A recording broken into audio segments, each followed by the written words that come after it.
Hello, it's Lori Thornton here with another edition of the Zero Responsibility Book Club, talking about how to raise your children for Christ by Andrew Murray. We're going to dive right in. This is a supremely challenging topic. We're talking about obedience. Woo! So I'm going to start with this quote. Closely connected with this is the good-natured weakness misnamed kindness, which cannot bear to reprove, thwart, or punish a child. This is nothing but a form of sloth. It cannot take the trouble to rule and guide the child by God's word, refusing the pain which punishing causes the parent. Alas, it chooses the greater pain of seeing the child grow up unrestrained. No grace of the Christian life is obtained without sacrifice. This very high grace of influencing and forming other souls for God needs special sacrifice. Like every difficult work, it needs purpose, attention, and perseverance. That's really challenging to me. I think he just called me a sloth, because there are many times that I try to avoid the pain which bringing discipline to my kids causes me. And in thus doing, I choose the greater pain, according to him and according to my experience, of seeing my child grow up unrestrained. So how do we get to this point in the book? We're going to go back a couple of chapters and see what he says about obedience, because in this chapter I just read from, he's talking about how to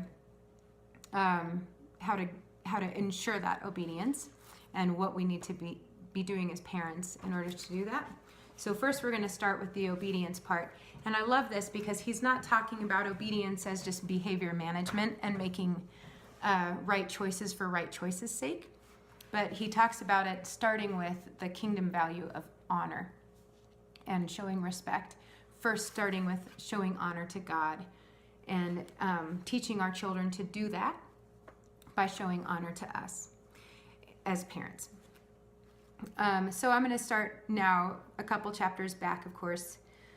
The power of perceiving what is worthy of honor, the willingness to acknowledge it, the unselfishness that feels it no degradation but a pleasure to render it. All this is honor. It is itself honorable and ennobling, and nothing brings more true honor than giving honor to others. So basically in the chapter, a couple that I just read, the sloth one, he is encouraging parents that if we are not training our children into obedience, it's just lazy of us, and it's doing them a huge disservice, because learning how to honor others is part of what brings us individually the most honor. Like, it's an honorable thing to honor others. And doesn't the Bible teach us to honor those that might not even seem worthy of honor? And learning how to submit ourselves to that culture of honor is a very difficult thing, because right now our wills, or when we're born, our wills are ruled by selfishness and possessiveness and pride and gaining a place for ourselves. And what he's saying is that by teaching our children obedience, we're teaching them to bring their wills under submission to the lordship of Christ. And they practice doing that by obeying us. And as parents, it's our responsibility to teach them how to do that by enforcing the things that we say. That is really challenging. It is really, really hard and requires a ton of sacrifice, but it's worth it on behalf of our children, don't you think? I think so. And especially when you think about it in these terms, that it's not just about obedience for obedience sake, but it teaches them something that is underlying everything that will make for a great life for them as they grow up. You have to know how to honor the authority that's in place. You have to know how to recognize it. You have to know how to show respect to a homeless man on the street. You have to know how to show respect to everyone around you, even if they're not worthy of that honor.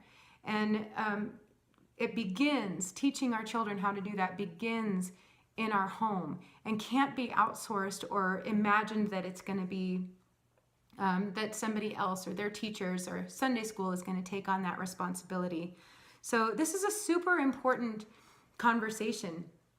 And not just that, it's the Andrew Murray says it's not just obeying because you're supposed to obey, it's actually choosing to obey. It's choosing the better way. That God gave us a free will Not so that we could just do whatever we wanted to or whatever is right in our own eyes. We see where that gets us. But so that we would choose what is good and right in submitting our wills to the will of God. And this is why it's important for our children to obey us, because it shows us honor and teaches them how to honor. Challenging and, in my opinion, brilliant. So one of the ways he suggests that we do this on a heart level with the kids, again, I love that he's not just talking about behavior management, but he's talking about heart level stuff, is to teach to the child to link all the memories of happiness and love in home life with obedience, working the principle into the very mind and heart, not so much by instruction or reasoning as by training and securing the habit of obedience. The child is to be taught to honor the parent. The will of the child, no less than his mind and affections, is given into the parent's hands to mold and to guide. So in our house, I think I mentioned this last time, we talk about this as ruling our souls. If our soul is our mind and our will and our emotions, we talk to our children a lot about ruling our minds, our wills, and our emotions, and not just being whipped around by whatever we want to do at that moment or whatever we feel at that moment, but bringing them into submission to the Spirit and letting them fall into place that way. So that's what I feel like he's talking about. And so it is in yielding his will to the will of the parent that the child acquires the mastery over it and over himself, which will afterwards be his strength and safety, making him a fit instrument for doing God's will. This is great. Man was created free that he might obey. Obedience is the path to liberty. I'm just going to drop that there. Let you chew on that for a little bit. I've been chewing on that for a few weeks now, and I'm just going to read it again. Man was created free that he might obey. Obedience is the path to liberty. So obedience to God leads to the enjoyment of God. Submitting to his will, trust, and honoring him with our hearts is what provides for us our freedom, our liberty, and our safety and our strength. And so teaching our children then that to yield their will to our will is the beginning of that. So then he talks about how, a lot of times parents will say to him that to develop the will of the child, the will must be left free and the child can be left to decide for himself. And then he says this beautiful thing, they forget that the will of the child is not free. Passion and prejudice, selfishness and ignorance all seek to influence the child in the wrong direction. The superior judgment, the calmer deliberation, the fuller experience of the parent are to decide for the child whose will has been entrusted to his care. So basically what that's saying is our children's will is not free yet. It is weighed down by selfishness and pride and wanting to win a spot for themselves and all of that stuff. So in training their wills to submit to our will, we're also training them to release themselves from pride and selfishness and to choose what is a greater joy, to choose what is better, which is the way of the kingdom, honor and respect. So secondly, he goes on, there's just so much to talk about. It's really hard to choose where to go next. We could just land on that for a long time, but I'm just going to give you little bits and pieces to chew on. And then if you have comments, put them in the comment field and we'll just have a conversation about it. So the true liberty of the will consists of our being master of it, and so our own masters. Train a child to master his will and giving it up to his parents' command, and he acquires the mastery to use it when he's free. Yielding to a parent's control is the path to self-control, and self-control alone is liberty.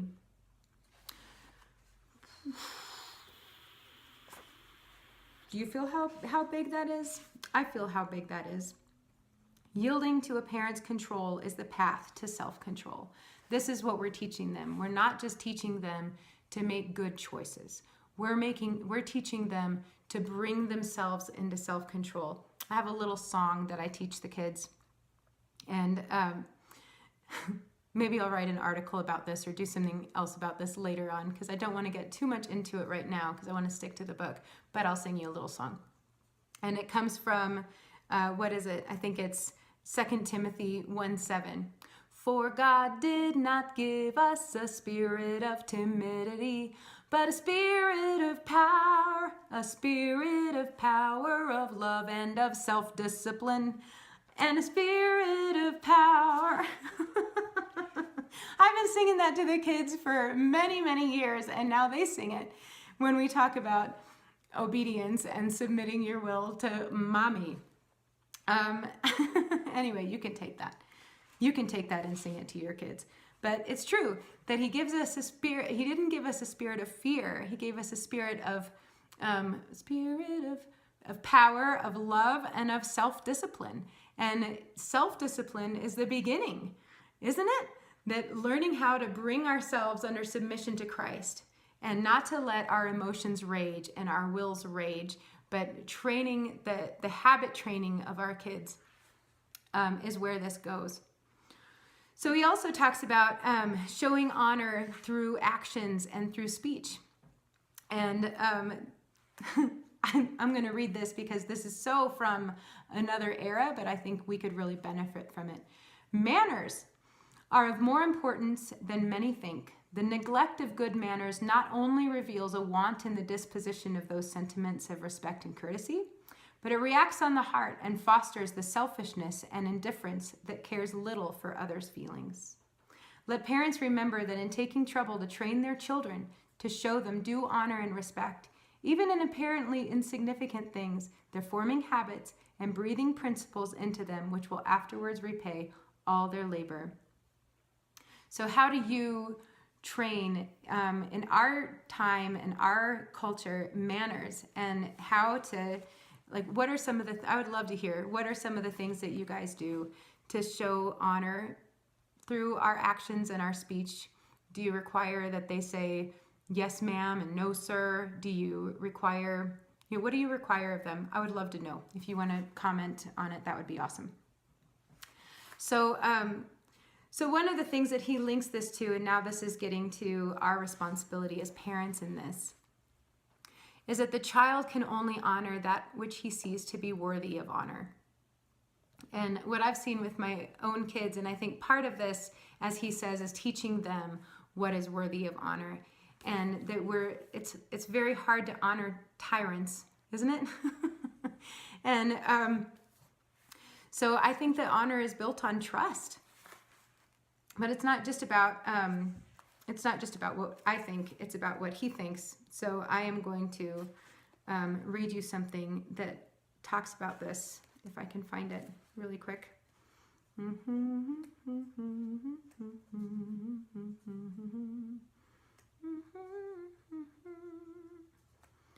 Oh, I lost my page, and now where do I go? Where do I go?